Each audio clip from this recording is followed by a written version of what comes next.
सुप्रभातम बच्चों, परवीन शिक्षा निकेतन online classes में आप सभी का स्वागत है। आज हम पढ़ेंगे कक्षा 7 संस्कृत अभ्यास प्रश्न यानी प्रश्न उत्तरों का अभ्यास। हमारा पहला जो प्रश्न है वो आज बता रखा है यहाँ पे। सर्वान श्लोकान सस्वर गायत, सभी श्लोकों का सस्वर गायन कीजिए। यानी आपको ये सारे श्लोक जो भी इस पाठ में दिए हैं इन सभी श्लोकों को याद करना है और उसको अच्छे से गायन करना है।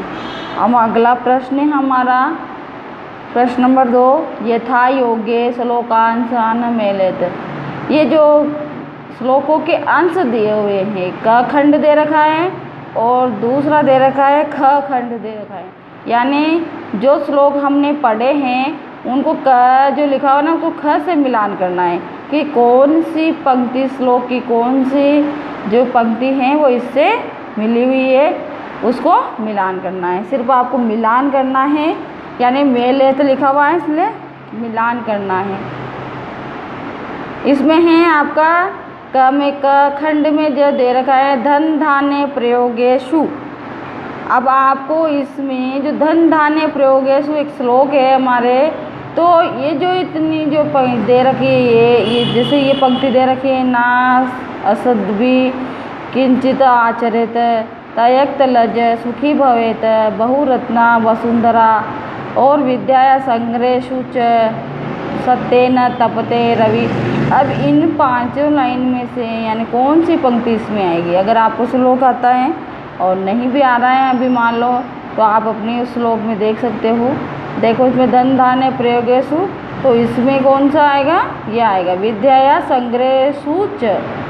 ठीक है, आपको इससे मिलान कर देना है, इससे मिलान कर दो आप। ठीक है, इसके बाद में विस्मयो न ही कर्तव्यो, यानी विस्मय नहीं करना चाहिए। कहाँ पर हमने पढ़ा था ना वसुंधरा बहुरत्ना वसुंधरा, यानी बहुरत्न धरती पर बहुत से रत्ने, इसमें हमें विस्मय नहीं करना चाहिए। अब अगला जो हमारा है जो पंक्ति दे रखी है वो पूरा करना है। सत्येन धारित पृथ्वी, यानी श्लोक में जो दे रखा है सत्येन धारित पृथ्वी, तो सत्येन तपते रवि, ये लाइन इससे यानी पंक्ति पूरी हो रही इससे। सद्भि विवाद मैत्री च, यानी सज्जनों से विवाद करना चाहिए और मित्रता करनी चाहिए। जबकि इसमें क्या आएगा? ये वाले इसमें आ जाएगा ना असद्भि किंचित आचरेत, यानी दुष्टों से किसी प्रकार का व्यवहार नहीं रखना चाहिए। ठीक है, आगे है आहारे व्यवहारे च। अब क्या बचा हमारे सामने? तयक्त लज्ज सुखी भवेत, तो क्या हो जाएगा? ये तयक्त लज्ज सुखी भवेत। ठीक है, ये इससे मिलान करना है, ये मैंने गलती से इसमें हो गया। अगर ऐसा नहीं मिलान नहीं करो तो इनके सामने जो है वही आप इसका आंसर लिखना। ठीक है ना, जैसे इधर लिखे हुए हैं ऐसे कर लेना। ठीक है, इसको आपको ये जो दे रखा है ना इसको इससे मिलान करना है, ये इससे मिलेगा। ठीक है, यहाँ थोड़ा सा मिस्टेक हो गया है, आप कर सकते हो इसको। ठीक है, नहीं तो ये जो आपके दे रखे हैं इनके उत्तर इधर इसी पाठ्य पुस्तक में है। अगला प्रश्न है आपका 3, एक पदेन उत्तरत, एक पद में उत्तर देना है आपको। ठीक है, तो एक पद में उत्तर देने के लिए क्या करना है? जैसे एक पद का मतलब है एक शब्द में उत्तर देना है। एक शब्द में उत्तर हो गया आपके यहाँ पे पृथ्व्याम कति रत्नानि, यानी पृथ्वी पर कितने रत्न हैं? तो यहाँ पर सिर्फ एक शब्द में देना है, एक पद में देना है। संख्या बतानी है त्रीणि, क्या आ जाएगा? त्रीणि, ये लिखना है आपको। इसके बाद में मूढ़े कुत्र रत्न संज्ञा विद्यते, मूर्खों द्वारा कहाँ रत्नों की संज्ञा, यानी संज्ञा का मतलब है नाम दिया जाता है। तो मूढ़ यानी मूर्ख व्यक्ति किनको रत्न मानते हैं? तो पाषाण खंडेषु, पत्थर के टुकड़ों में, यानी पत्थर के टुकड़ों को मानते हैं ना वो, तो इसका उत्तर आ जाएगा पाषाण खंडेषु। पुत्र की जगह आ जाएगा पाषाण खंडेषु।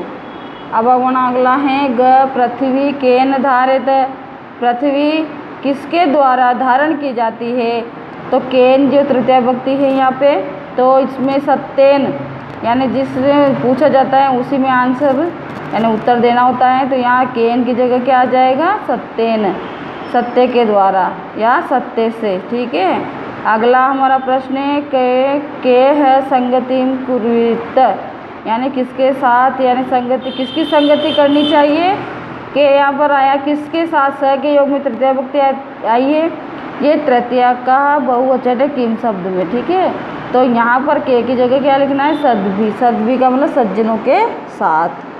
ठीक है, अब हमारा अगला प्रश्न है इसी में ही, लोके वशीकृति का संसार में सबसे बड़ा वशीकरण क्या है, या संसार में वशीकरण क्या है।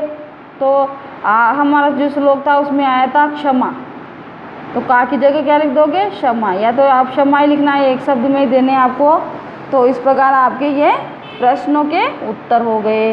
अब हमारा जो है अगला प्रश्न है वो है प्रश्न नंबर 4, रेखांकित पदानि अधिकृत्य पद निर्माणम कुरुत, यानी जो रेखांकित पद दे रखा है उससे से हमें प्रश्न बनाना है। प्रश्न बनाने के लिए हमें किम शब्द याद होने चाहिए, वो पुल्लिंग, स्त्रीलिंग और नपुंसकलिंग तीनों लिंगों में होते हैं किम शब्द।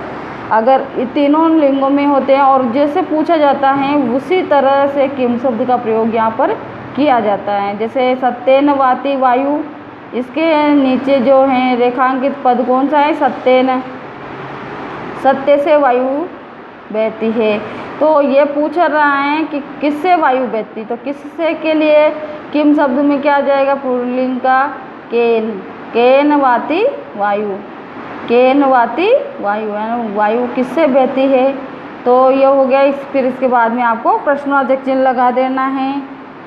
ठीक है, इसके बाद में ख सद्भी एव सहसित, यानी सज्जनों के साथ ही बैठना चाहिए। तो यहाँ पर जो है रेखांकित पद है सद्भी, सद्भी का मतलब सज्जनों के, यहाँ सह आया, सह के योग में तृतीया तो सद्भी या सज्जनों के साथ में है, तो यह तृतीया विभक्ति का बहुवचन ही, इसलिए किम शब्द में भी तृतीया विभक्ति का बहुवचन आना चाहिए पुल्लिंग शब्द का। तो यहाँ पर आया के ठीक है, के है सासित, यानी किसके साथ बैठना चाहिए। और फिर आप क्या करोगे, प्रश्नवाचक चिन्ह का प्रयोग करोगे। इस प्रकार आपका ये प्रश्न निर्माण हो गया।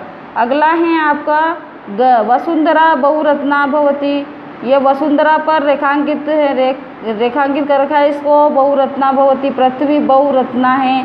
तो यहाँ पर पूछा है कि बहुरत्ना क्या है, या बहुरत्न कहाँ होते हैं, जो भी कहाँ नहीं है का ही पूछा है।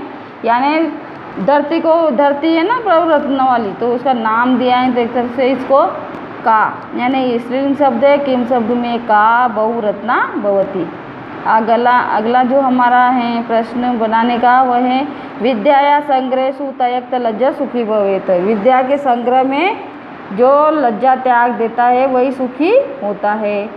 तो ये कह रहा है कि विद्या के नीचे जो रेखांकित शब्द, ये विद्या को रेखांकित कर रखा है, विद्या यहाँ षष्ठी विभक्ति का है और यहाँ पर स्त्रीलिंग शब्द है, इसलिए यदि आपको किम शब्द आते हैं तो आप इसको बना सकते हो। तो किम शब्द में जो षष्ठी विभक्ति का एकवचन होगा वो होगा कश्याह, क्या होगा, कश्याह, संग्रहेषु तयक्त लज्जा सुखी भवेत, किसके संग्रह में संकोच त्यागने वाला सुखी रहता है।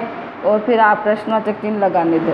ठीक है, इसके बाद में हमारा लास्ट इसमें प्रश्न बनाने वाला है सद्भी मैत्रीम कुर्वित, यानी सज्जनों के साथ मित्रता करनी चाहिए। तो ये मैत्रीम के नीचे ये लाइन खींची हुई है, अंडरलाइन हो रखा है ये, तो ये मैत्रीम यानी यहाँ पर क्या करना चाहिए, तो क्या का हो गया, किम, सद्भी किम कुर्वित, सज्जनों के साथ क्या करना चाहिए, सज्जनों के साथ मित्रता करनी चाहिए।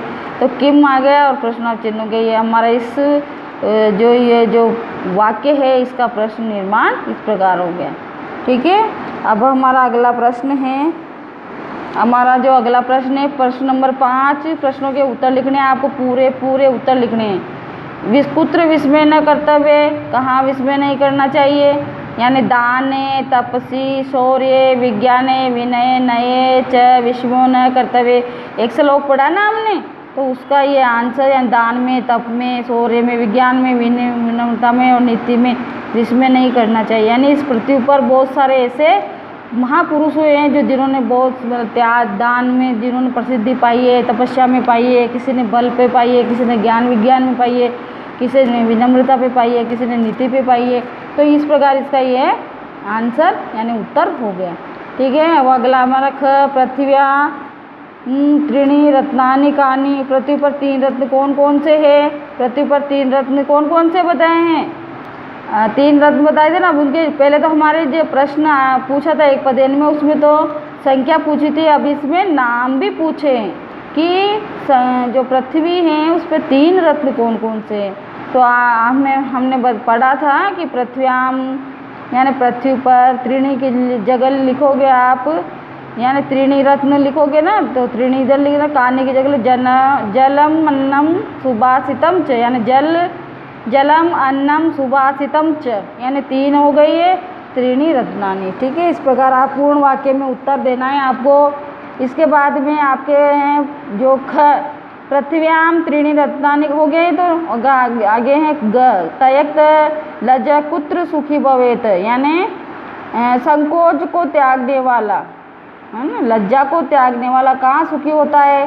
तो धन दान्य प्रयोगेशु विद्याया संग्रहेशु आहारे व्यवहारे च तयक्त लज्जा सुखी भवेत। एक श्लोक पढ़ा था ना हमने कि धन दान्य के प्रयोग में, विद्या के संग्रह में, आहार में, व्यवहार में जो लज्जा त्याग देता है वही सुखी होता है। अब हमारा अगला प्रश्न आ रहा है आपके सामने। ये मंजूषा दे रखी है। इस मंजूषा में ये मंजूषा दे रखी है। इस मंजूषा में आपको लिंग अनुसार अलग अलग लिंग के दिखने हैं। अलग अलग लिंग से मतलब है पुल्लिंग में कौन सा शब्द है, स्त्रीलिंग में कौन सा शब्द है, नपुंसक लिंग में कौन सा शब्द है। ठीक है। ये मंजूषा से आपको करना है। यह दे रखा है रत्नानि। रत्नानि क्या है? नपुंसक लिंग शब्द है, तो रत्नानि में लिख दो। ये नपुंसक लिंग में लिखना है रत्नानि। ठीक है। इसके बाद में है आपके ये है वसुंधरा। वसुंधरा क्या है? स्त्रीलिंग शब्द है, तो स्त्रीलिंग में लिख दो। सत्येन, सत्येन क्या है? यहाँ पे दे रखा है सत्येन, नपुंसक लिंग शब्द दे हैं, तो नपुंसक लिंग में ये लिखना है आपको।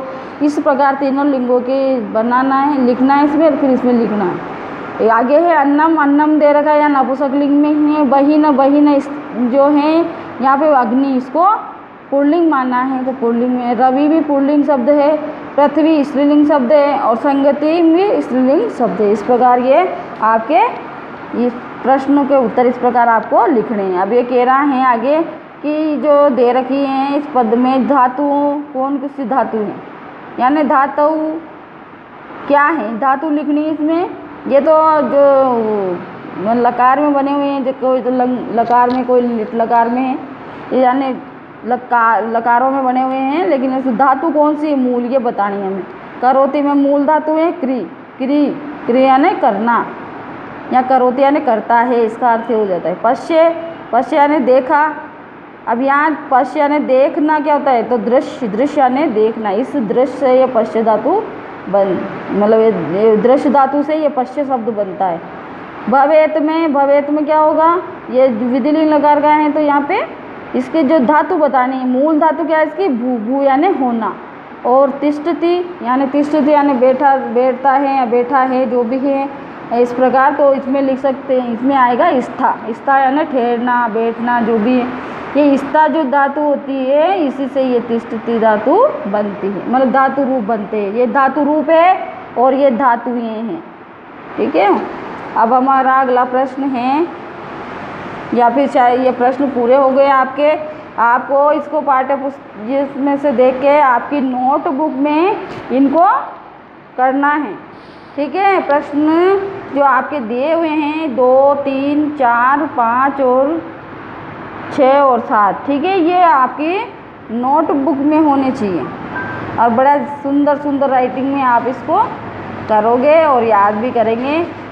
उससे पहले जो आपके इसमें शब्दार्थ आ रहे हैं वो शब्दार्थ भी लिखेंगे। शब्दार्थ आपको मैंने समझा दिए थे, और जो इसी शायद इसी किताब में भी लिखे हुए हैं। किताब से देख के आपको, ये पुस्तक दे रखी है ना, इसी में से देख के आपको लिखना है। ठीक है। Thank you. Have a nice day.